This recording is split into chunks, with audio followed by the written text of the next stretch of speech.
সবাইকে জয় যিশু। প্রভু যিশুর নামেতে আপনাদেরকে এই চ্যানেলে স্বাগতম।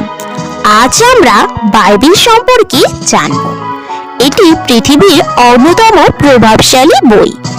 আপনি যদি বাইবেল সম্পর্কে নতুন হন অথবা আপনার বুঝতে আরো গভীরভাবে আগ্রহী হন, তবে এই ভিডিওটি আপনার জন্য। বাইবেল মূলত দুটি প্রধান অংশে বিভক্ত: পুরাতন নিয়ম এবং নতুন নিয়ম। পুরাতন আদেশে 39টি বই রয়েছে, যা বিশ্ব সৃষ্টির কাহিনী, ইসরায়েলদের ইতিহাস এবং তাদের জন্য প্রদত্ত আইন ও ভবিষ্যদ্বাণী নিয়ে আলোচনা করে। পুরাতন আদেশ আদি পুস্তক দিয়ে শুরু হয়, যা সৃষ্টির কাহিনী এবং প্রাথমিক মানবজাতির কথা বর্ণনা করে। এর পরের অংশে আব্রাহাম, ইসহাক এবং যাকবের